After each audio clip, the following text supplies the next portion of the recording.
A partir del pasado 20 de enero de 2025, Donald Trump es presidente de los Estados Unidos por segunda ocasión en un segundo periodo. Viene reforzado, viene reloaded, ¿no? Porque sabe que ya no podrá reelegirse y entonces Donald Trump lo vemos muy determinado a hacer las cosas que ya no pudo hacer en su gobierno anterior como presidente y también a deshacer las cosas, para su juicio, inadecuadas que hizo su antecesor Joseph Biden. Analicemos hoy en este programa qué es lo que podemos esperar en México y también en el mundo entero, teniendo como presidente del país más poderoso y rico de todo el mundo a Donald Trump. En materia de geopolítica, en economía, en lo social también, incluso en lo bélico. Para analizar este tema busqué a Miguel Salinas, usted lo conoce, es un gran analista de geopolítica y es el director de Boletín de Información, de Información Estratégica. Querido Miguel, muchas gracias, bienvenido. Querido Roberto, como siempre, un placer, un honor estar contigo para tu audiencia en tus canales. Te agradezco que me consideres para comentar estos temas tan interesantes que tenemos ahora enfrente. Yo te agradezco a ti, Miguel. Bueno, todas las fechas se cumplen.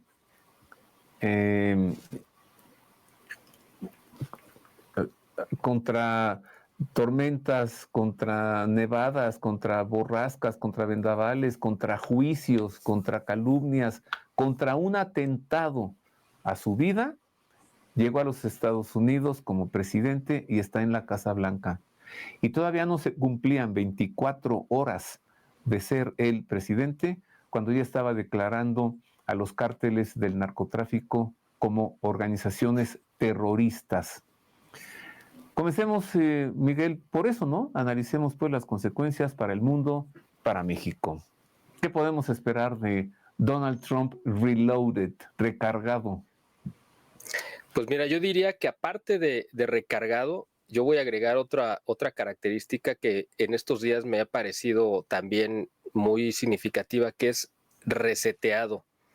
Reset, ¿por qué? ¿Por qué? Porque fíjate que en el primer periodo que él gobernó del 2017 al 2021, o hasta diciembre del 2020, a principios de 2021, yo creo que él también fue uno más de los sorprendidos de que haya ganado. Es decir, todo mundo, incluyéndome, yo creí que iba a ganar Hillary Clinton, pues porque en ese momento ella tenía mucho Kamala Harris, oposición. Kamala. No, me refiero al primer periodo. Yo pensé que iba a ganar Hillary Clinton porque era mucho más, pues era la secretaria de Estado, estaba mucho más expuesta a los medios, lo que sea. Y lo que pasa es que había un peligro tan grande y era una mujer tan radical, igual o peor que Kamala Harris, que la gente le tuvo miedo y mejor optó por la sorpresa de Trump. Entonces Trump fue un sorprendido y ese primer periodo él tuvo que armar un equipo, un gabinete de gente que no conocía al 100%, pero que era lo que tenía a la mano. En esta ocasión, después de estos 4 años de pausa que hubo entre el primer periodo y este segundo, cuando gobierna Biden, tuvo oportunidad de filtrar a muchos personajes, ver quién realmente, con quién contaba, quién era realmente leal a su causa, quién lo abandonó en el camino. Entonces, ahora, por eso creo esta opción de que está reseteado, es decir, es un reinicio completamente diferente, no tiene nada que ver con el Trump que vimos en el primer periodo, porque ahora sí está rodeado de gente en la que él plenamente confía, gente que le ha demostrado su lealtad y además gente que sabe que tienen en 4 años que hacer lo que hubieran hecho en 8. Es decir, vamos a ver un cuatrienio que va a ir a velocidad crucero desde que arranca. Es decir, lo vimos el mismo día de la toma de posesión, no solamente porque tuvo 3 o 4 eventos inaugurales ese mismo día, sino que se dio el tiempo de estar firmando las primeras órdenes presidenciales, entre las cuales destaca la que tú mencionabas, de declarar a los cárteles como organizaciones terroristas, que de hecho, pues es que es lo que han sido siempre, y todo el mundo lo sabe, los hemos padecido, pero no solamente en México, sí lo han sido desde sus orígenes en los años 70 en lugares como en Colombia y otras partes, y solamente faltaba que les dieran ese calificativo, que les pusieran esa categoría, pero han tenido durante muchos años actos de terrorismo salvaje y yo creo que ahora con esta calificación o con este nombramiento que Trump les dio, pues vamos a ver un cambio de fase completo, cuando menos en la parte del ataque al narcotráfico. Yo también veo con Trump que está iniciando un nuevo orden mundial.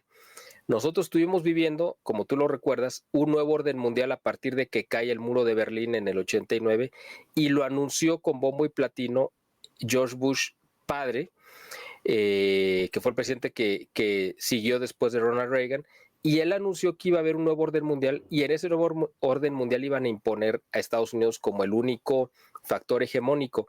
Bueno, pues ahora yo creo que ese nuevo orden mundial se acabó, se canceló con la llegada de Trump y ahora estamos reiniciando un nuevo orden mundial que va a estar basado en principios elementales y básicos, como los dijo en su discurso de inauguración, donde vamos a regresar al gobierno del sentido común. Creo que por ahí tenemos que tomar este hilo y yo creo que por ahí viene este nuevo orden mundial que además está desbarrancando. De por sí ya se había salido de curso, pero creo que con esto se acaba de sepultar la famosa Agenda 2030 de la ONU, que evidentemente y gracias a Dios no se va a cumplir en el tiempo que lo habían planeado. Entonces, ahora están relanzando una nueva agenda que es la 2045, ¿no?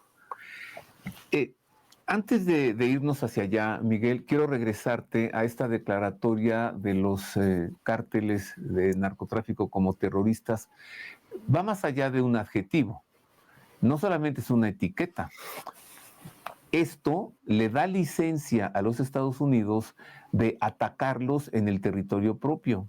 En este caso es México, ¿no? Digo, a los cárteles mexicanos, sea con tropas presentes, sea con drones y los nuevos artefactos de guerra o misiles dirigidos. O sea, dentro de las leyes de los Estados Unidos, esto le permite al país atacar a terroristas en su territorio.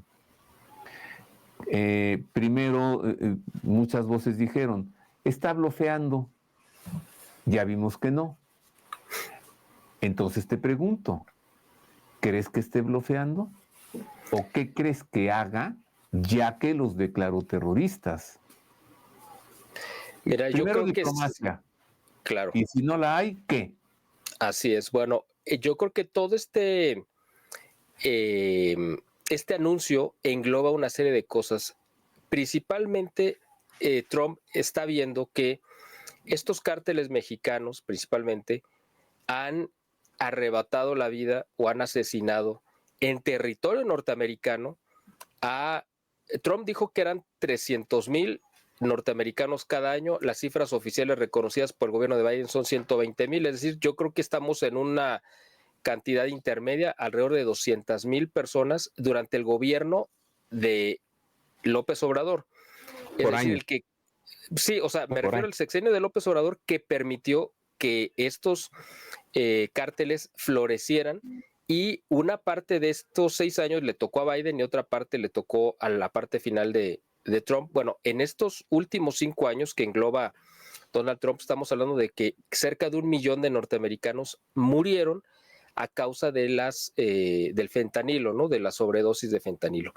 Pero hay otra gran cantidad de población que está totalmente discapacitada, vagando en las calles de las ciudades de Estados Unidos, que ha de ser otro millón o más, no sé, que ya no sirven, es decir, ya no son personas que puedan ejercer su raciocinio, ya no van a ejercer, ya no van a poder tener trabajo ni aportar económicamente a la economía, pero sí demandan servicios. Entonces, este problema social, que es el más grave al que se ha enfrentado Estados Unidos, yo creo que en los últimos años, si no es que en su historia, es la causa por la cual Donald Trump dijo, como México no es capaz de detener esta esta Investida. guerra que nos han declarado los cárteles a nosotros les vamos a contestar en la misma métrica y vamos a amenazar, porque ahorita es una amenaza de que, o advertencia. O es una advertencia de que pueden, si quieren, si ellos lo deciden, porque no le van a pedir permiso al gobierno de México,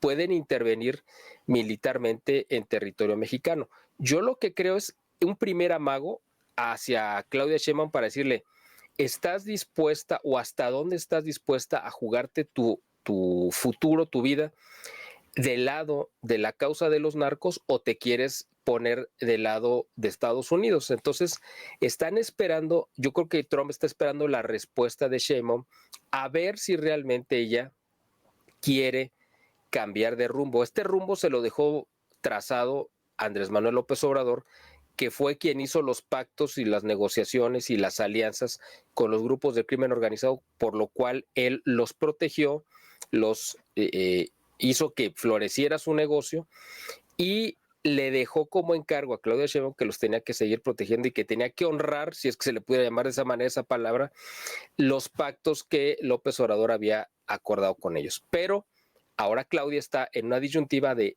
o rompe con López Obrador o rompe con Estados Unidos y con Trump. El tema ahí es que, ya lo habíamos comentado en algunos otros programas que hemos hecho contigo, Claudia está en el peor de los mundos posibles, a los cuales pues ella se metió por su gusto y en parte pues porque la empujó López Obrador. Bueno, si se metió por su gusto o porque un día rifaron un tigre. Así es. Otros se iba a sacar la rifa, ¿no? Pero entonces manosearon los boletos de la rifa, hicieron un fraude y el tigre se lo sacó, se lo aventaron a esta mujer. Así es. Pues ahora está viviendo con el tigre, ya que ese tigre ya se quiere meter a su casa. Mira, Miguel, ya hemos visto voces disonantes que han surgido, Noroña y gente como él, por ejemplo, ¿no?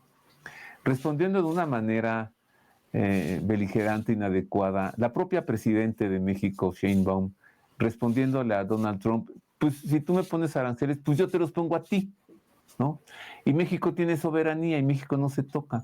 A ver, de pronto pareciera como que saltan a defender a los grupos del narco.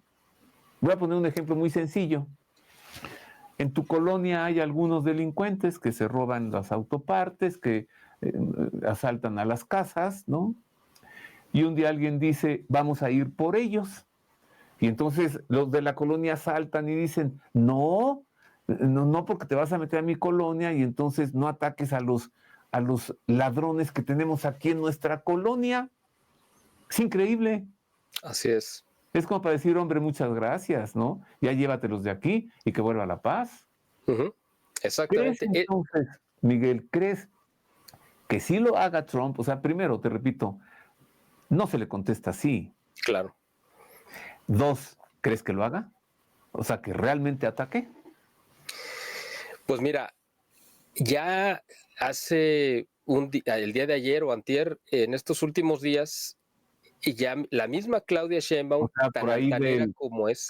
Por ahí para ubicarnos, por ahí del 23, 22 de enero. 23, ¿sí? En la penúltima semana de enero, Claudia, que estaba muy contestona, ¿no? Muy grosera, muy altanera con Trump, al mismo tiempo que estaba, según ella, muy brava, le solicita al Senado autorización para permitir la entrada de tropas y equipo armamentístico de Estados Unidos a territorio mexicano. Sí, que porque cada año lo hacen y que porque vienen a entrenar a las Fuerzas Armadas de una región. Claro, sí, pero eso lo hizo.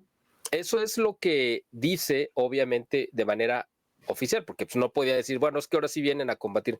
Lo que yo creo es que es parte de lo que está ella teniendo que aceptar, porque ella está manejando un doble discurso, como lo hizo López Obrador.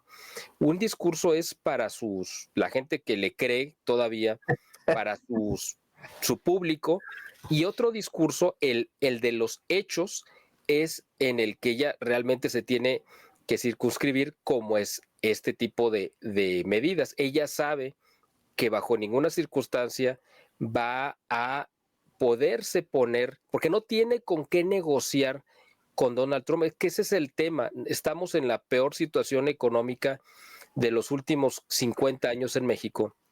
Estamos a un tris de perder el grado de inversión, pero además estamos en un proceso en el que Donald Trump está urgiendo la renegociación del TLC, bueno, del TEMEC, que se iba a renegociar o revisar, no renegociar, sino a revisar en el 2026, pero él lo quiere hacer desde ahora porque es el momento de mayor debilidad de México y es cuando él tomaría ventaja mucha más de la que podría obtener si México estuviera en una situación boyante económicamente. Entonces Claudia no tiene con qué negociar y aún así se pone, ¿no? O sea, ella sale a invocar a San Maciosare, ¿no? Diciendo que, bueno, pues nosotros, nuestra soberanía es intocable y que nadie puede entrar a pues arreglarnos nuestros propios problemas que nosotros hemos provocado, ¿no?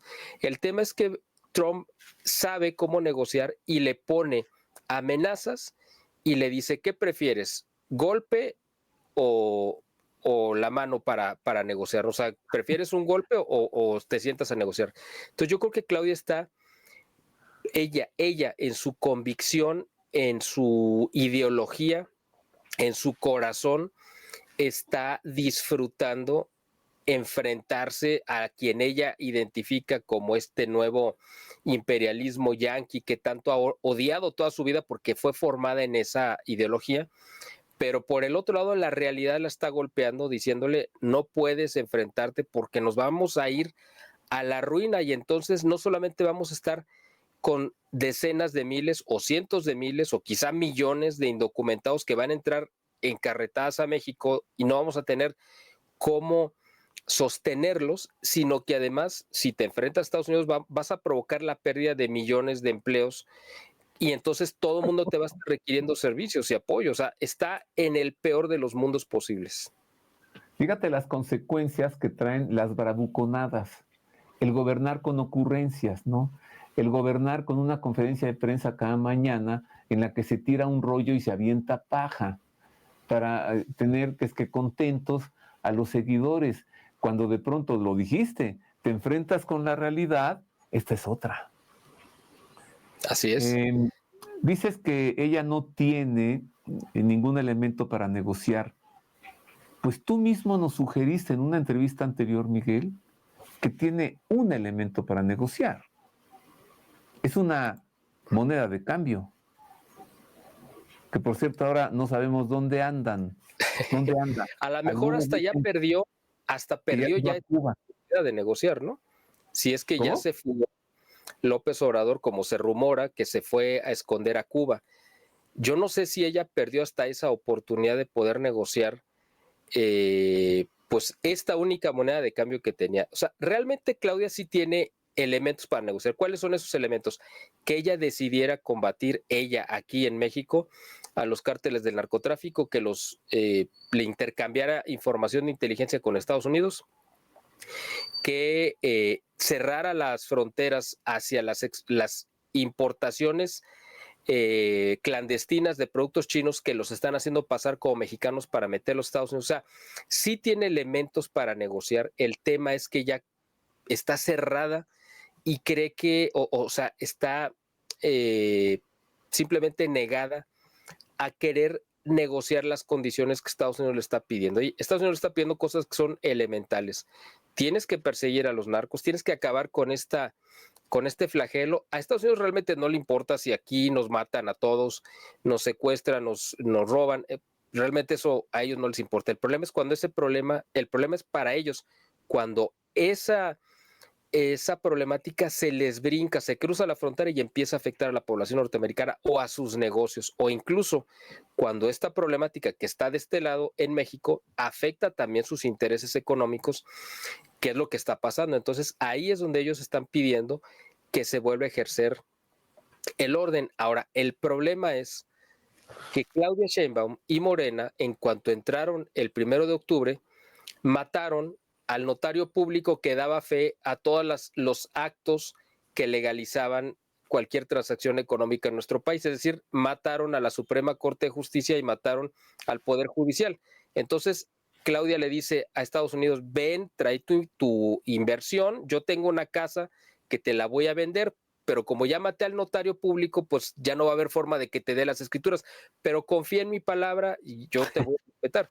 Obviamente Estados Unidos dice, oye, ¿cómo voy a ir a confiar si tú fuiste capaz de matar uno de los 3 poderes?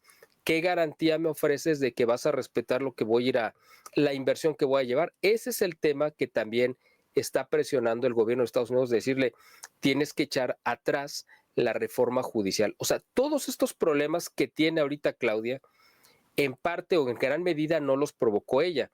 Ella es pues cómplice porque se sumó a esto, pero los provocó López Obrador y ella los ha aceptado y no ha querido echar marcha atrás. En ella Pero está... ahora que su mentor, que parece ser que todavía residía allí en Palacio Nacional, y parece ser que su mentor ya se huyó, parece ser que a Cuba, bueno, pues ya no lo tiene ahí junto. Sin embargo, ya nos habías dicho tú anteriormente en otra entrevista, pues que le dejó su mentor varios candados puestos a ella. Así es, la dejó amarrada. Yo usé esta imagen de Houdini, que la había dejado adentro de una caja y además envuelta en cadenas con candados, ¿no? Y ella tiene la llave, realmente la llave era precisamente romper con López Obrador y alinearse con Estados Unidos porque no tiene otra opción, o sea, no hay forma de que compares el poder y la influencia que puede ejercer un López Obrador en el exilio, como me imagino que está, a la fuerza y presión que te va a ejercer un Donald Trump totalmente renovado y que además tiene y cuenta con el apoyo mayoritario de la Cámara Alta, la Cámara Baja, o sea, del Congreso, y que además tiene un respaldo popular y está en el punto de mayor popularidad de su vida, ¿no? De su historia. Entonces, no hay forma de que tú puedas poner en una balanza para decir, ay, a ver, ¿cuál pesa más, ¿no? ¿López Obrador o Donald Trump? Por supuesto que no. El tema es que ella esté dispuesta a romper. Yo creo que ha dado algunas pequeñas señales de que sí quiere alinearse con Estados Unidos porque parece que la política de abrazos y no balazos, que fue lo que rigió el gobierno de López Obrador en su relación con el narcotráfico y los cárteles, parece que ella como que ya la hizo a un lado y con Omar García Harfuch pues están haciendo como que están persiguiendo a los narcos. No sé hasta qué punto lo estén haciendo realmente. El tema es que mientras sostengan a un gobernador como Rocha Moya en Sinaloa o al de Tamaulipas o a otros muchos, al mismo Durazo en Sonora, que han sido muy señalados de que están totalmente pues ligados con intereses de narcotráfico, mientras ella no esté dispuesta a tocar las cabezas de los políticos o de los aliados de López Obrador, aún siendo de su partido, ella no va a poder realmente mostrarle a Estados Unidos que tiene una voluntad de alinearse con ellos. Además, pues tiene en contra, o sea, de hecho tiene como enemigos al presidente, al coordinador de Morena en la Cámara de Senadores, que es Adán Augusto López Hernández, y por el otro lado también tiene pues como enemigo a Ricardo Monreal, que es el coordinador de los diputados de Morena en el Congreso. Entonces, no tiene ni siquiera el control de las cámaras. La mitad de su gabinete responde a los intereses de López Obrador. La única forma en la que ella pudiera romper estas cadenas en las que la dejó López Obrador amarrada es pidiéndole que venga, pues literalmente Estados Unidos a rescatarla, porque no va a tener otra manera de poderlo hacer. Y el tema es que ella en su ideología y en su corazón se niega a hacerlo porque su ideología la está dominando, ¿no? A ver, preséntanos entonces estas dos posibilidades o escenarios, como dicen ahora. Una, bueno, está claro que esto no se resuelve con una llamada, tampoco se resuelve con un encuentro. Trump está sentado con los brazos cruzados esperando que ella haga algo, porque si quisiera hablar con ella, la hubiera invitado a su toma de posesión y no la invitó, pero sí invitó a Eduardo Verástegui y lo puso en un lugarzazo. Ahí hay un mensajote, ¿no? Él está diciendo, este es mi candidato para el 2030, sin decirlo. Pero bueno, ese es otro tema. Dos escenarios, Miguel. Ella sigue así, reacia a no hacer acciones en respuesta a las solicitudes de Donald Trump. ¿Cuál es el escenario? 2, ella pues ve la realidad y pues ni modo, se repliega y decide colaborar con él. ¿Qué sucede en uno? ¿Qué sucede en otro?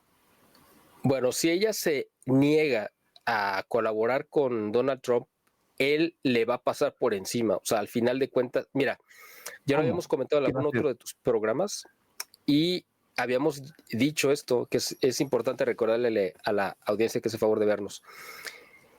López Obrador, por supuesto que era inmensamente más poderoso de lo que es Claudia Sheinbaum, evidentemente, eso yo creo que nadie tiene dudas. Pues con todo lo poderoso que era López Obrador, Donald Trump lo dobló en 2, en 4 o en 8, no sabemos en cuánto, pero lo dobló. Él mismo lo confesó y dijo, nunca había doblado a alguien de manera tan sencilla y tan fácil, ¿no? De una manera humillante, que lo dijo sobre López Obrador. Y luego su embajador Ken Salazar lo dijo y hasta se burló. Además, exactamente, sí. Así es. Ahora, eso era con un López Obrador que controlaba el Congreso, que controlaba pues a todo el gobierno y que tenía de su lado pues además el apoyo popular. Ahora, una Claudia que no tiene el apoyo popular que tenía López Obrador, que no tiene el apoyo de su gabinete, porque la mitad de su gabinete no es de ella, y no tiene el apoyo de las cámaras, o sea, es decir, es alguien mucho más endeble, mucho más frágil, mucho más débil, no tiene forma de evitar que Donald Trump le vaya a pasar por encima, cuando además es un Donald Trump que viene por la revancha. Y si no cuenta Donald Trump con la cooperación de ella, él va a entrar a México, va seguramente a intervenir militarmente contra los cárteles y de esa manera, pues yo no sé hasta dónde él quiera tomar control real. Es decir, él puede, y esa es una percepción mía, yo no se lo he escuchado a nadie más, pero es una percepción que él está a un tris de empezar a gobernar 2 países al mismo tiempo. O sea, Estados Unidos, evidentemente, que es para el que fue electo, pero también yo creo que está asumiendo el riesgo de que va a tener que empezar a gobernar a México también. Aunque esté una Claudia. Canadá. Y lo que está pasando con Canadá, que con una declaración de él, de Donald Trump, pues tiró a un primer ministro que tenía pues 12 años ahí o 10 años sentado gobernando. El hijo de Fidel Castro. El hijo de Fidel Castro, el hijo no reconocido de Fidel Castro, que ya venía con una popularidad muy baja y lo que tú quieras, pero pues Donald Trump le acabó de dar ese empujón final para tirarlo. Bueno, imagínate una Claudia que tiene 100 días, 120 días gobernando, que no tiene absolutamente ninguna fuerza de dónde sostenerse. ¿Cómo va a poder enfrentarse a un hombre como Donald Trump, ¿no? Y con todo el poder que él ahora trae detrás. Yo creo que no tiene absolutamente ninguna posibilidad. En el otro escenario, que sí acepte negociar y que sí acepte gobernar, también va a salir perdiendo al final de cuentas. ¿Por qué? Porque va a tener que aceptar muchas condiciones que ella no hubiera querido, pero no va a tener opción. Es decir, en los 2 escenarios, ella va a ser la gran perdedora, porque se aceptó jugar ese papel. O sea, o va a romper con López Obrador, o ella va a intentar romper con Trump y Trump le va a pasar por encima, la va a pisotear. En cualquiera de los dos va a salir maltratada, porque yo me imagino que López Obrador, en el momento que ella intente romper con él va a activar las trampas que le dejó ahí sembradas desde el Congreso, desde el gabinete y a lo mejor hasta para desconocerla o levantarle, porque no, tú supiste que López Obrador les filtró el 30 de diciembre una carta a través de Adán Augusto López Hernández, coordinador de los senadores de Morena, una carta que parece que él mismo redactó diciendo que si el gobierno de México aceptaba que entraran tropas norteamericanas a combatir los cárteles de narcotráfico, iba a haber una insurrección civil, es decir, estaba amenazando con levantar a la gente en contra de esto, pero pues es una locura, porque el ejemplo que tú habías puesto hace rato, tú te imaginas a los vecinos que han sido víctimas de los rateros de tu colonia saliendo a defenderlos con piedras y palos para que no venga a Estados Unidos, pues claro que no, todo el mundo los va a recibir, o bueno, no sé si todo el mundo, pero cuando menos mucha gente, pues no sé si con aplausos, pero cuando menos van a estar a favor de que vengan a poner orden en esta situación que se ha salido totalmente de control. Eso, por ejemplo, en Culiacán puedes estar segurísimo.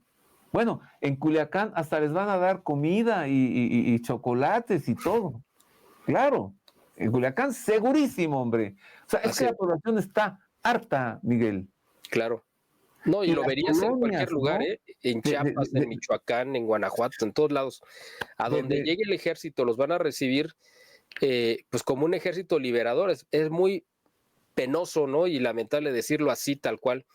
Pero desgraciadamente esta situación que se ha salido de control, que la propició mayoritariamente el gobierno de López Obrador, pues ahora va a tener que venir Estados Unidos a ponerle remedio.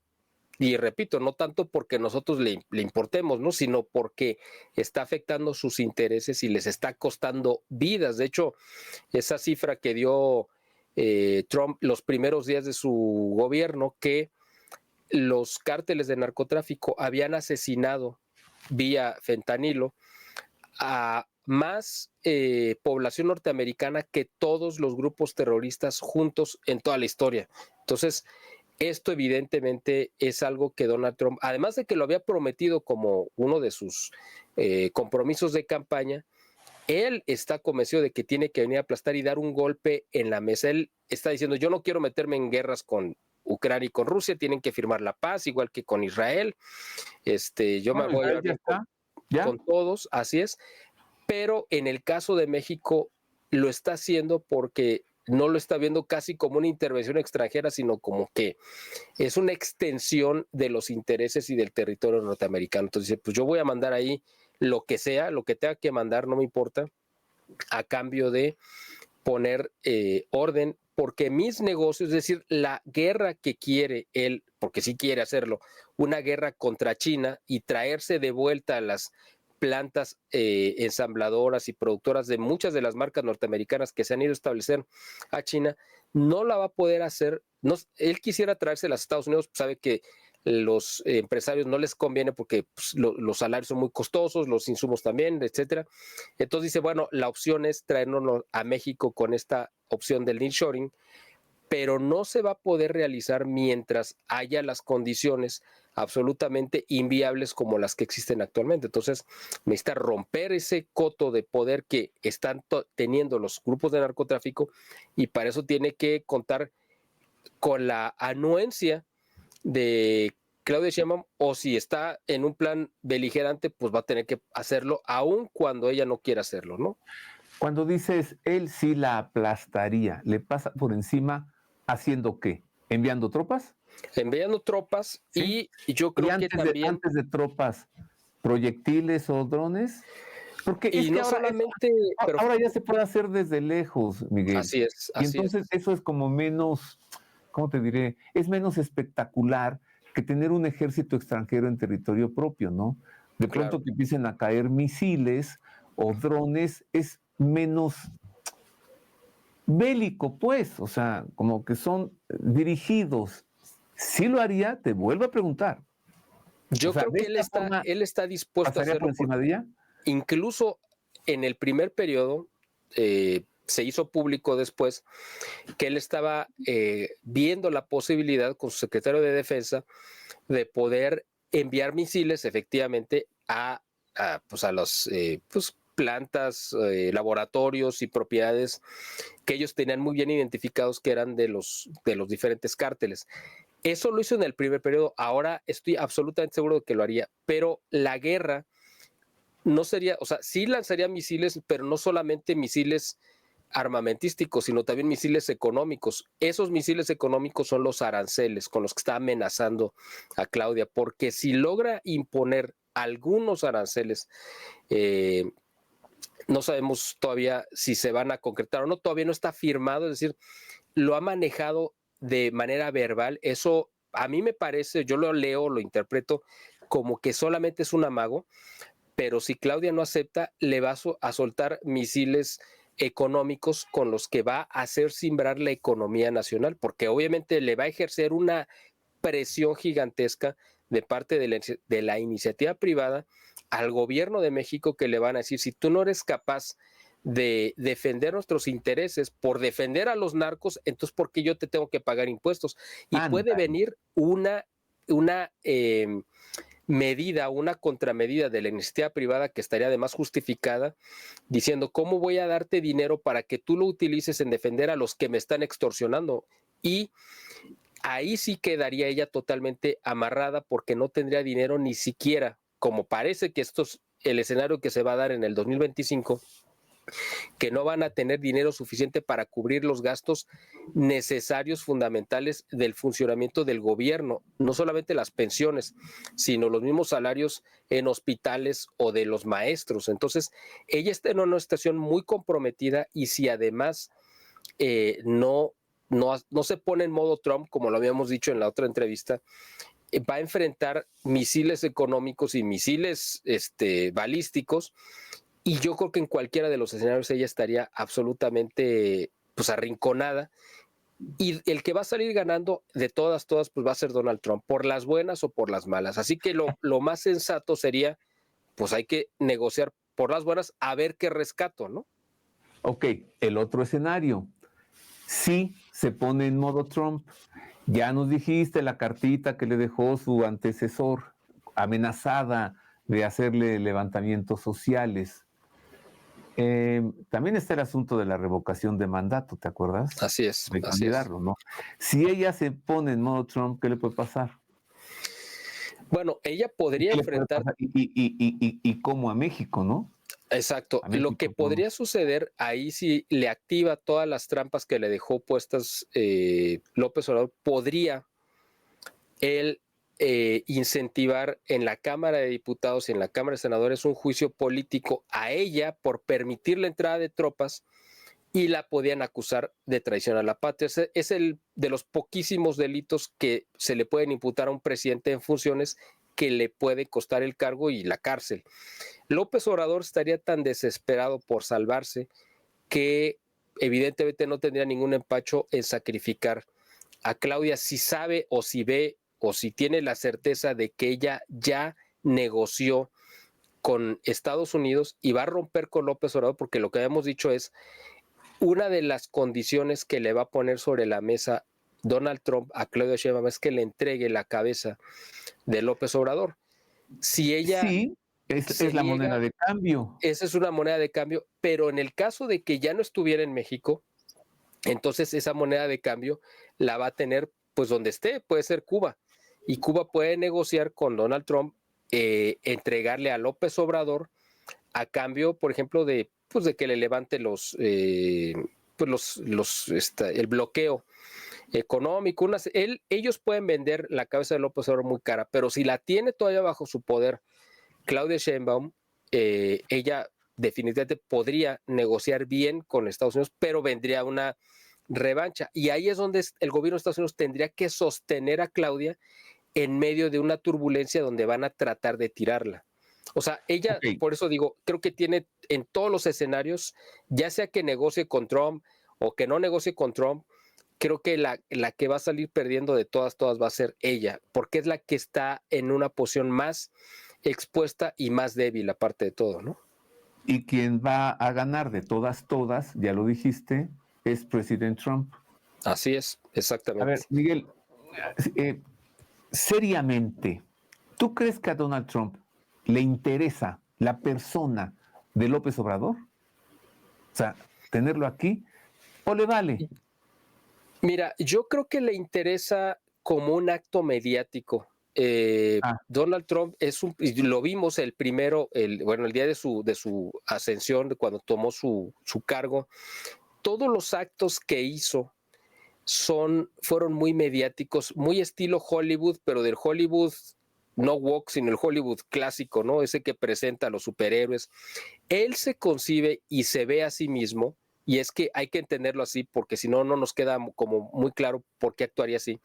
Él se ve a sí mismo como un Capitán América, como una mezcla entre Capitán América y Superman. O sea, esto parece exagerado, pero es real. Y él se siente tal cual. Entonces él se siente como ese héroe que tiene que ir por ese villano, los que sean, a nivel mundial, y traerlos ante la justicia norteamericana. Y el villano favorito, porque además tiene muchos elementos para hacerlo, es López Obrador. De hecho, se ha filtrado a través de la prensa mexicana, o sea, son filtraciones del gobierno de Estados Unidos que le hicieron saber a la prensa mexicana para que lo hiciera público, que Marco Rubio, el secretario de Estado, ya estaba armando un expediente contra López Obrador en base a las declaraciones de los que están ahorita negociando que sean sus testigos protegidos, que es Ismael Zambada y el hijo del Chapo Guzmán, que es el que lo entregó, el que lo secuestró, como haya sido, que lo llevó a Estados Unidos. Entonces, a través de las declaraciones de ambos, está negociando Marco Rubio armar un expediente contra López Obrador. Y para Donald Trump tiene que presentar una cabeza, así como presentaron en su momento a Osama Bin Laden y a Saddam Hussein. Gaddafi, a Saddam Hussein. Bueno, ahora necesitan entregar a la cabeza de la maldad del narcotráfico. Es decir, así como presentaron a estos líderes que eran supuestamente los que encabezaban el terrorismo, pues ahora necesitan dar un golpe mediático. Donald Trump lo necesita, le gusta, se nutre de ello y le va a sacar ventaja política. Él sabe que ya él políticamente podría neutralizar totalmente a López Obrador, pero necesita entregar una presa capturada a sus votantes, ¿no? Para que se lo aplaudan. Wow. Ahora, tus argumentos son muy buenos. Un golpe hollywoodense, ¿no? Espectacular. Pero supongamos que no tenga esa intención. No deja de ser él la moneda de cambio. Diciéndole a Claudia, yo te cubro de lo que se te pueda echar encima. Quedas cubierta por nosotros. Seamos amigos forever and ever. ¿O no? Ella podría tener una salida de emergencia. ¿Cuál? Esa salida de emergencia, que es una tercera opción, que a lo mejor no sería muy viable, pero bueno, puede ser. Si fuera lo suficientemente hábil ella, podría negociar con los dos. A López Obrador negociar, ¿sabes qué? Bueno, ya no te metas, no intervengas, retira tus fichas. ¿Y cuáles son esas fichas? Bueno, al retirar sus fichas me refiero a que Claudia pueda remover de su gabinete todas las piezas que puso López Obrador, que no vengan consecuencias, que ella pueda remover de la coordinación de los diputados de Morena a Monreal y a Dan Augusto, a cambio de que no lo entreguen. Y eso mismo puede negociar con Donald Trump. Le puede decir Claudia a Donald, ¿sabes qué? Déjalo en paz, ya no lo persigas. Te voy a entregar al gobernador de Sinaloa. Te voy a entregar al gobernador de Sinaloa y a otras piezas, claro, a las cabezas de los narcos, lo que tú quieras, pero a López Obrador no. Y él nos va a dejar en paz y nos va a dejar trabajar a gusto. Entonces, es una tercera opción, sería quizá la más complicada porque tendría que negociar con un ser absolutamente irracional como es López Obrador, que no creo que lo acepte, a menos que se vea tan arrinconado que diga, es esto, es decir, perder todo mi poder político y salvar pues todo lo que me robé y conservar mi libertad y la de mis hijos, ¿es esto o es seguir ejerciendo el poder hasta que me detengan y me metan a la cárcel, ¿no? La silla eléctrica. Pues sí, a lo mejor no llegan a tanto, pero el hecho de que Donald Trump esté impulsando una de las nuevas, de las directrices presidenciales que firmó, pues era como recuperar esa parte, ¿no? De las ejecuciones, ¿no? En silla eléctrica. Pues yo no me imagino a un López Obrador sentado en la silla eléctrica, pero tampoco lo descartaría si fuera un caso que tuviera que dar una lección a nivel mundial de lo que haría con los líderes que se le ponen o que le han causado un daño a Estados Unidos. Podría ser, ¿eh? O sea, digo, yo no lo había pensado, pero podría ser una opción. Bueno, es que tú dijiste, el coronel Gaddafi, Saddam Hussein, Osama Bin Laden. Digo, no es silla eléctrica, eso es muy dramático. Sí. No es muy dramático, ¿no? Bueno, Miguel, eres un excelente analista. O sea, nos has presentado un factor, otro factor y una tercera vía para resolver este asunto, ¿no? El factor cedo ante Trump, me pongo durita, me quedo con mi mentor y antecesor, o la tercera vía que tú nos dijiste. Gracias, amigo. Vámonos con la Agenda 2040. Ahora sí, Salgámonos un poco 2045. Ah, sí, ahorita nos dices por qué. Salgámonos de México, vámonos al resto del mundo. ¿Qué viene? Mira, bueno, digo 2045 porque ese es el nuevo nombre que le pusieron, ¿no? O sea, la aventaron 15 años para adelante. Lo que era la Agenda 2030, que se les desfondó, pues porque la misma gente se dio cuenta de que ya no era viable seguir con esta locura de la agenda woke y de la inclusión forzada y de aceptar todas estas locuras que querían imponer, ¿no? De que no tendrás nada y serás feliz y todo este tipo de ideas que querían meterle a la gente. Entonces vieron que había una rebeldía y ahora viene una reversa de todos los grupos de izquierda que se habían ido posicionando en la última década en diferentes gobiernos, pues ahora están perdiendo todos. Los casos yo creo que más significativos es Alemania, que están a punto de ganar ahora lo que ellos le llaman la ultraderecha, que realmente son partidos nacionalistas identitarios, pero que los ven casi como si fueran la encarnación del anticristo y entonces están tratando de bloquearlos. Eso es en Alemania. Pero ese mismo fenómeno está pasando en Francia, donde también Macron se está deteniendo con uñas y dientes porque en una de esas acaba cayendo. Lo vimos en Canadá. Lo vimos, bueno, en Argentina también, donde ganó Milei, que es un personaje estrambótico, pero representa una opción totalmente contraria a lo que era el kirchnerismo y la izquierda en Argentina.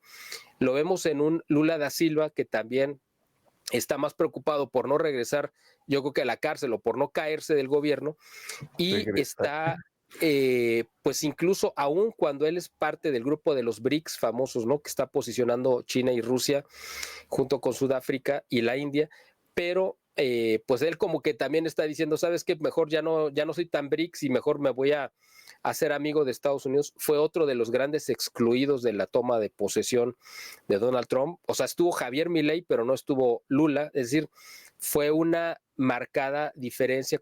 Incluso estuvo el presidente Bukele de El Salvador, que es un país chiquitito, y no estuvo una Claudia Sheinbaum. Ahí Donald Trump está marcando su agenda internacional, se trajo a Giorgia Meloni y no invitó a ningún otro líder de Europa. Entonces, él está marcando cuáles son las piezas con las que va a construir. Mira, para entender esto, hay que ver que Donald Trump está levantando una nueva estructura política y social a nivel internacional que no es solamente de Estados Unidos. O sea, él representa, no es que él se le haya ocurrido, él no le inventó, él se subió en esa corriente, ahorita él la representa y le encabeza, pero no va a morir con él, incluso si lo mataran dentro de su periodo, este movimiento político y social que él encabeza ahora va a continuar. ¿Cuál es ese movimiento político? Pues que la gente está regresando al sentido común, y de hecho lo dijo, estamos regresando al gobierno del sentido común, donde la gente dice, bueno, pues sí, efectivamente es que nada más hay dos géneros, es que no podemos irnos con la agenda, por ejemplo, lo que hizo Alemania, la agenda ideológica, ¿no? del cambio climático a rajatabla, y de las energías limpias y de la cero emisión de carbono, porque eso está destruyendo la industria alemana, que es el motor económico de Alemania, que a su vez es el motor económico de Europa. Entonces, con una Angela Merkel que durante 16 años los metió en una política de cerrar plantas nucleares, de castigar a la industria que estuviera contaminando, pues ahora están viendo las consecuencias económicas terribles que está enfrentando Alemania. Bueno, dice Estados Unidos, nosotros no vamos a ir por ahí, nos salimos de los acuerdos de París, que los acuerdos de París son una reunión internacional que se realizó para decir hay un cambio climático y nosotros somos los culpables, somos los responsables, y la única manera de revertirlo es desindustrializando al mundo. Pero en el momento que tú desindustrializas al mundo, estás garantizando que millones de personas en todo el mundo van a morir de hambre porque no va a haber la capacidad de alimentarlos a todos. Entonces es una política muy perversa, donde además Estados Unidos dice, nosotros necesitamos generar fuentes de energía que ahorita si nos ceñimos a la política de Biden, donde solamente se iba a permitir la generación de energías limpias, vamos a caer en lo que está Alemania, es decir, no vamos a tener la capacidad suficiente de surtir de energía la industria, y pues nos vamos a colapsar. Entonces Estados Unidos dice, voy a romper con toda esta agenda ideológica, hacia adelante. Y a eso que has dicho, agrégale que Donald Trump es petrolero. Además. Agrégale esto. Y agrégale, bueno, ya nos salimos de México, pero déjame decirlo, ¿no? Pemex está hecho pedazos. No, claro, así es. Y Donald Trump es petrolero. Esa es otra que no comenté, pero déjame decirlo de refilón. Ahorita, otra de las cartas muy importantes que va a jugar Donald Trump es que le va a exigir a Pemex que le entregue las cuentas de cuánto petróleo le ha regalado a Cuba, un país que tiene un bloqueo, que no puede recibir petróleo, pero además ahí te va otro dato importantísimo. Mucho del petróleo y de la gasolina que le están entregando, que le han entregado en el sexenio de López Obrador a Cuba, viene de la refinería Deer Park, que está en Texas. Es decir, es el petróleo extraído de Estados Unidos, refinado en Estados Unidos, que se lo está llevando a Cuba a regalar. Entonces, esto le puede tener unas consecuencias increíbles, terriblemente adversas al gobierno de Claudio Sheinbaum. Simplemente era el comercial ¿no? Sí, ahora, bueno. un tema, nada más déjame mencionar también lo del Golfo de México, que esto es muy interesante. ¿Por qué de repente Donald Trump se le ocurrió pues parecería una ocurrencia de cambiarle el nombre del Golfo de México al Golfo de Estados Unidos, al Golfo de América? Por una cuestión muy sencilla.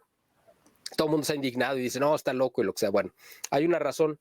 Es que Biden dejó amarrado en una ley que no se podía extraer nada de gas ni de ningún recurso del subsuelo del Golfo de México. Eso lo dejó por ley y Trump no lo puede cambiar. ¿Cuál es lo más sencillo?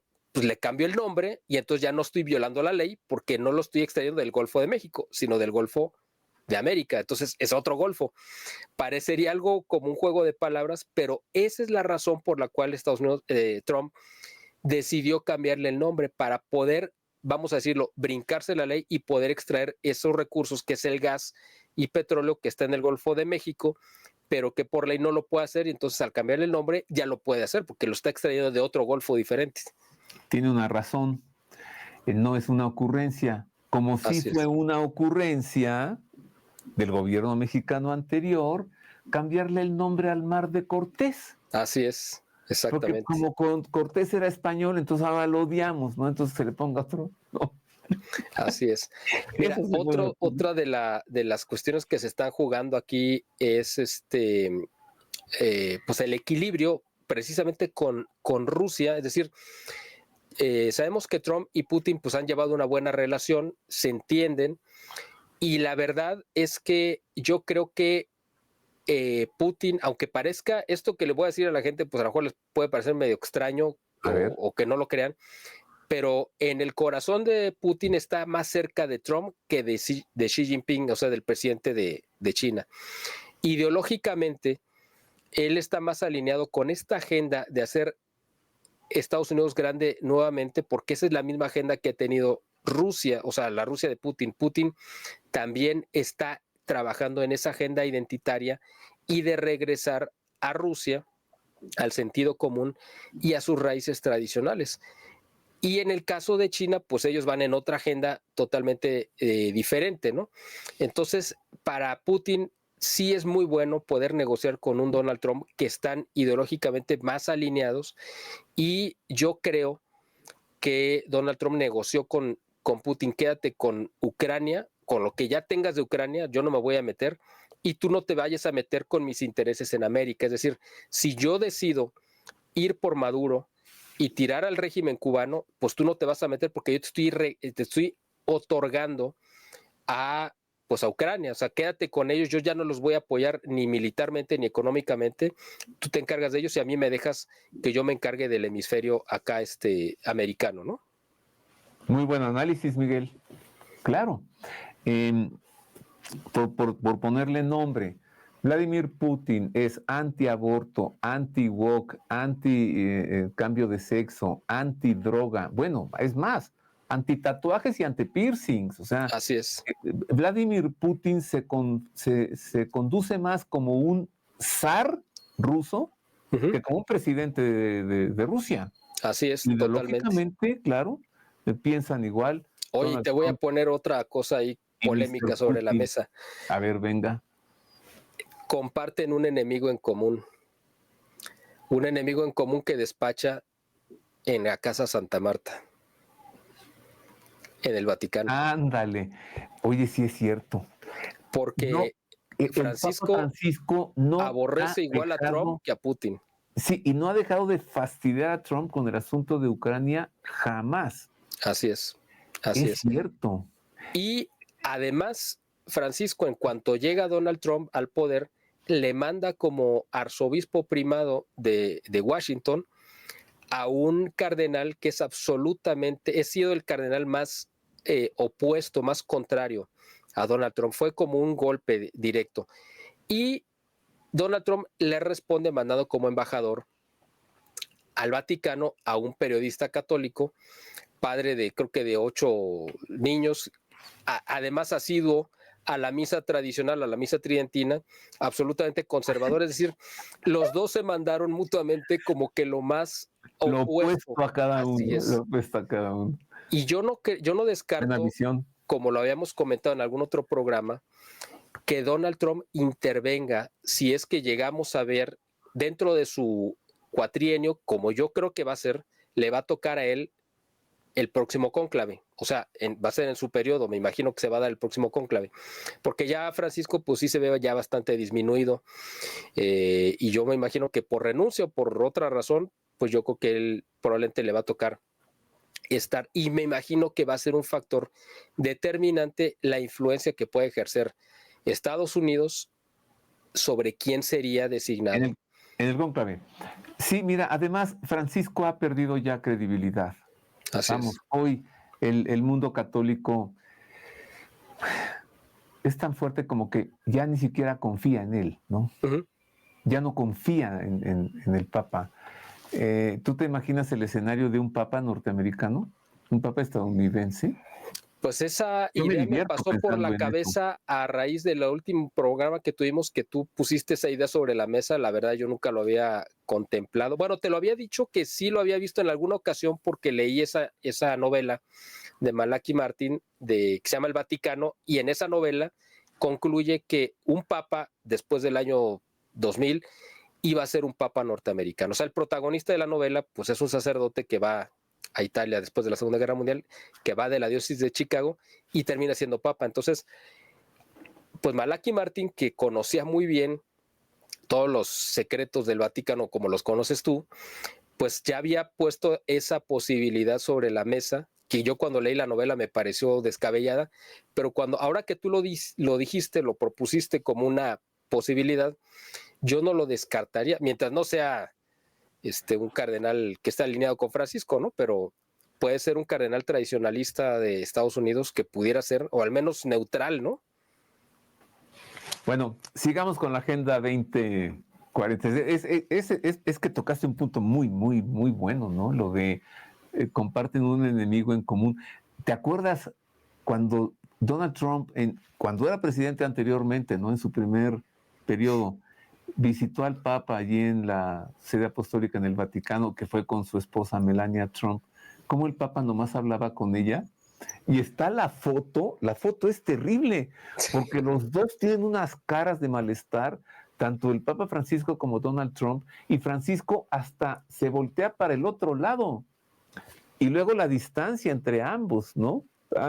No se quieren. Sí, no, claro, para nada. O sea, evidentemente se repelen, porque además Donald Trump sabe la cercanía que hay entre Francisco por ejemplo, con Obama, con los Obama y lo que ellos representan. Y pues desgraciadamente Francisco representa también todo lo contrario a lo que dijo Donald Trump en su toma de posesión, donde dijo que para su gobierno se reconocían solamente pues 2 géneros, que es de hecho lo único que existe, masculino y femenino, pero Francisco le ha abierto la puerta a todo lo demás, a todo el abecedario. Ha recibido parejas transexuales, homosexuales, de todo tipo, y a todos les da su bendición, o si es que se le pudiera llamar así, o cuando menos su aval, su respaldo, lo que sea, que parecería que estuvieran cruzados los cables. O sea, la postura de Donald Trump sería mucho más coherente de un papa, o sea, en la parte moral, y la de Francisco parecería la de un líder liberal, ¿no? De Occidente. Es decir, Francisco además, pues está alineado totalmente con la izquierda, con los regímenes de izquierda, está absolutamente en sintonía, ¿no? Con los regímenes de Maduro y de Nicolás, de Nicaragua, pues a Cuba los ve con mucha simpatía. O sea, bueno, Trump no desconoce que Jorge Mario Bergoglio es manufactura de la teología de la liberación, claro. de lo que se infiltra en la iglesia con Antonio Gramsci, ¿no? Uh-huh. Y su periódico El Nuevo Orden. O sea, él lo sabe. O sea, Jorge Mario Bergoglio viene de allí, entonces él piensa así. La teología de la liberación, por llamarle de alguna manera, es su forma de pensar. Totalmente lo contrario a MAGA, Make America Great Again. Uh-huh. Cuando la teología de la liberación iba en contra, ¿no? No vamos a ir en contra de la Iglesia Católica porque es muy visible, pero vamos a hacer que se suicide el catolicismo. Me lo dijo hace poco Rodrigo Iván Cortés. Bueno, dinos más de la Agenda 2045. Ahí ya llevamos 1 hora, Miguel. Es que fíjate que sí tenemos para no solamente varias horas, yo creo que para varios días o semanas, ¿no? Es que fíjate que este es un cambio tectónico, de verdad, yo creo que esto es equiparable a lo que pasó, lo que nos tocó vivir cuando en 1989 se derrumba el muro de Berlín y se desploma todo ese eje, ese bloque ideológico y político que se escondía detrás de la cortina de hierro y los cambios que trajo a nivel mundial. Bueno, yo creo que estamos viendo exactamente lo mismo porque se está resquebrajando todo este esquema, porque fíjate cómo a nivel mundial la Agenda 2030 impulsaba también la agenda homosexual, de aborto, etcétera, y ahora con un Donald Trump, aunque el tema del aborto él no lo ha tocado ahorita, fue muy aguerrido defensor de la vida en el primer periodo, ahora en pues no lo ha tocado ni a favor ni en contra, pero sí ha sido muy, muy notorio que está en contra de esta agenda de género, y tan es notorio que fíjate cómo todas las grandes empresas y corporaciones norteamericanas y otras a nivel mundial se deslindaron ya del mes del orgullo y del patrocinio que habían tenido que aceptar porque era la presión del gobierno de Biden en estos últimos 4 años, y que ahora ellos dijeron, bueno, por fin nos podemos liberar, ya no vamos a volver a apoyar estas locuras. Pues ellos son veletas que evidentemente se mueven hacia donde está el poder, ¿no? Pero pues es algo significativo. Otra es empresas que han sido también un ariete de la ideología como Disney, que se había plegado tan dramáticamente a la agenda woke y la inclusión forzada, y que le costaron millones o cientos de millones de dólares, pues ahora dijeron, ¿saben qué? Mejor regresamos a lo que sabíamos hacer, que era entretener sin meternos en cuestiones ideológicas, y hacemos a un lado esta agenda. Eso lo estamos viendo en todos los rubros. En Europa yo creo que vamos a ver un regreso de los partidos, van a empezar a ganar elecciones los partidos alineados con esta ideología MAGA, es decir, esta MAGA se va a adaptar a cada país, no es solamente exclusivamente Estados Unidos, es el regresar al sentido común y a los principios básicos que le dieron fortaleza a los países. En el caso de Alemania, van a regresar a la cordura de generar una energía limpia y abundante como era la energía nuclear. Yo espero que el nuevo gobierno que llegue en Alemania este año, que espero que sea un gobierno de derecha y de sentido común, reactive las plantas nucleares que cerró Angela Merkel para que puedan tener la capacidad industrial, reinstalar su capacidad industrial. Y espero lo mismo, eso mismo está pasando con Italia, con Giorgia Meloni, y yo creo que lo vamos a ver con España, porque otro de los países que está totalmente en este eje del mal comunista, pues es España, pero cada vez ha habido más muestras de repudio hacia un Pedro Sánchez que está totalmente en descrédito y que esperemos verlo caer pronto, ¿no? Y mira, otra vez, no invitó a su toma de posesión a Claudia, pero sí invitó a Eduardo Verástegui. No invitó a la toma de posesión a Pedro Sánchez, pero sí invitó a Santiago Abascal. Así es. Es que ahí está mostrando. Sí, ya no tiene que decir nada, ¿no? Las cosas ya las hace. Y les está poniendo la música para bailar, pues a todo el mundo. Y fíjate que estuvo Eduardo Verástegui, pero estuvo, pues el que yo creo, eso es a título personal mío, el que es como su mecenas o su jefe o su patrón, como le quieran llamar, que es Carlos Slim. Estuvo con él en todas las ceremonias y hubo otros 2 invitados de muy alto nivel mexicanos con los que Donald Trump tiene una relación muy estrecha, que es Bernardo Gómez y Dan Goitia, que son los actuales copresidentes de Televisa, con los que Donald Trump tiene una relación muy estrecha y con los que, gracias a los cuales, y Donald Trump les reconoce que gracias a la difusión de Univisión en Estados Unidos, que tiene un impacto grandísimo en el voto latino, fue que él pudo ganar el voto latino. Es decir, le reconoce a Donald Trump que Bernardo Gómez operó, y fíjate en qué momento se da, en el momento que cae de la presidencia de Televisa Emilio Azcárraga, que está ahorita inmiscuido en un escándalo de corrupción ante la FIFA, ¿no? Y bueno, pues ahora Bernardo Gómez, que toma la estafeta como realmente presidente de Televisa, y es un hombre cercanísimo a Donald Trump, y además es un vaso comunicante, porque Bernardo se reúne con Trump y viene, y en cuanto llega a México, lo primero que hace en cuanto se baja del avión es ir a Palacio Nacional a transmitirle, pues me imagino que directrices, ¿no?, de Donald Trump, en el caso, pero esa comunicación no la hizo, por ejemplo, Verástegui, que parecería para mucha gente que sería como el vaso comunicante. Pues no, o sea, Verástegui es una figura que la tienen por ahí, la están placeando, como dicen, pero yo creo que el que de verdad está ejerciendo el poder de transmitir el sentir de Donald Trump es Bernardo Gómez y quizá Carlos Slim, pero sobre todo Bernardo Gómez, ¿no? Miguel, yo quisiera seguir platicando contigo, pero pues el tiempo ya está encima. Mejor, como ya lo dijiste, vamos a continuar con temas más adelante, ¿no? Por ahora, te tengo que agradecer mucho esta entrevista y te pido conclusiones, o sea, todo lo que nos has, pues no dicho o comentado, sino enseñado, Miguel. ¿Qué concluyes? Muchas gracias. Bueno, pues yo creo que estamos a las puertas de una nueva era, como lo comentamos al principio, de un nuevo orden, un nuevo reordenamiento mundial que está regresando al sentido común. Creo que es una buena oportunidad para el mundo. Yo lo veo así.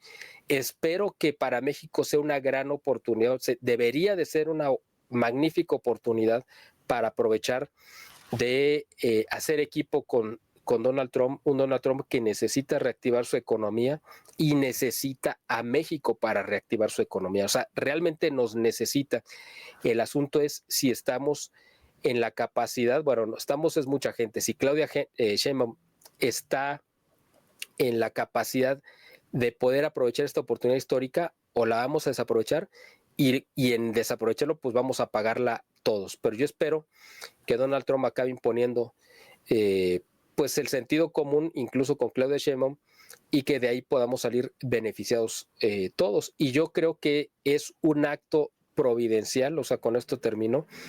Creo que sí es un acto de la providencia, es decir, de un acto de la voluntad de Dios que llegara Donald Trump al poder, porque tenía todo en contra. Es decir, estadísticamente no tenía que haber estado ahí, porque lo quisieron meter a la cárcel, porque lo quisieron desprestigiar y porque lo quisieron asesinar. Y quien salvó su vida, evidentemente, fue un acto de la providencia, y no lo salvó por simpatía quizá, sino por darle una oportunidad a él para su propia conversión, pero aparte para poder ser un factor que yo espero que reencauce al mundo, a la humanidad, hacia el sentido común. Y de hecho, las referencias que él hizo a Dios, me parece que lo han hecho, lo han mostrado que él sí tiene esa creencia, esa convicción de que si Dios le permitió salvar su vida fue no por simpatía hacia él, sino porque tenía una misión que cumplir.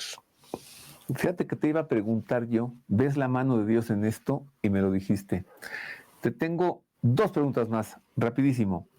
Una, es evidente que ya no es el Partido Republicano. Ahora es un movimiento que se llama MAGA. Punto. ¿Tú crees que si todo va muy bien y para los estadounidenses están felices y a Donald Trump todo le sigue saliendo bien, crees que sea capaz de modificar la Constitución para que pueda reelegirse un periodo más? Esa es una muy buena pregunta. Esa pregunta me la hizo mi hija precisamente en estos días y yo le dije... Esa niña me cae bien. Yo le dije, mira, podría hacerlo, aunque no necesariamente sería indispensable hacerlo. ¿Por qué? Porque él se va a reelegir a través de que él garantizará que este movimiento que él encabeza va a seguir gobernando. De eso yo no tengo dudas. Yo creo que el próximo presidente de Estados Unidos va a ser o Marco Rubio o va a ser J.D. Vance, cualquiera de los dos. Él los está preparando y esa estructura que él encabeza, estoy seguro que va a acabar siendo un tercer partido y va a ser el tercer partido más votado y más poderoso y va a desplazar a los demócratas y a los republicanos. Y yo creo que Donald Trump a lo mejor no va a necesitar reelegirse para seguir gobernando, es decir, sus ideas y su estructura política, ¿no?, que él está encabezando. Yo así lo veo. Él sí va a continuar por otro periodo de otros 8 años más a través de ellos, ¿no? En una de esas, pues, no, digo, yo lo veo mucho más remoto, pero en una de esas a lo mejor hasta el mismo Robert Kennedy lo pueden candidatear, ¿no? Pero yo vería más viable que sea un sucesor a J.D. Vance o a Marco Rubio y que van a continuar con este legado de Donald Trump y que este MAGA va a acabar siendo un partido político. Es como yo lo veo, ¿no? Sí, por ahora. Y después, el hijo de Trump, que a los 18 años brilla, ya es una estrella en el cielo. Así es, y así tiene es. 10 años de edad. Oye, una última pregunta, así rapidísima. Acaba de ordenar que se abran los expedientes del asesinato de John F. Kennedy y de su hermano Robert Kennedy. ¿Piensas tú, como analista, que está yendo ya también contra el Deep State? Totalmente, absolutamente. Okay. Y lo último, nada más, no solamente contra el Deep State, digo, sí, pero además contra el sistema financiero, porque está en el proceso también de desligarse del sistema de los bancos centrales. Esta medida, más allá de cualquier otra que pueda tomar, esta sí va a ser un terremoto que va a sacudir al mundo entero, porque ahí está centrado el poder de sus enemigos en los bancos centrales. Pues, ¿sabes qué? De una vez, el 11S. ¿Sí? El 11 de septiembre, de una vez, las Torres Gemelas. Así es. Deep State. Gracias, querido Miguel. Al contrario, un honor como siempre estar contigo, Roberto. No, pues el honor es para mí, un privilegio, querido amigo. ¿Cómo sabes también? Y para analizar, no solo se necesita saber, sino razonar. Y tú haces las dos cosas. Gracias, Miguel. Al contrario. Y gracias a usted por el favor de su atención. Ahí tiene usted ya bien dicho. Y además de una manera tranquila. Ve usted cómo habla Miguel Salinas, cómo se expresa tranquilamente, sin emociones, ¿no? Pero cada cosa que dice, una tras otra, pues es como irrefutable. Finalmente, usted puede llegar a sus conclusiones. Gracias por habernos prestado su atención. Le sugiero que se suscriba a nuestro canal de YouTube porque estamos subiendo mucha información y al estar suscrito, pues se le avisa, ¿no?, que hemos subido un nuevo material. Le agradezco y le abrazo de todo corazón. Gracias.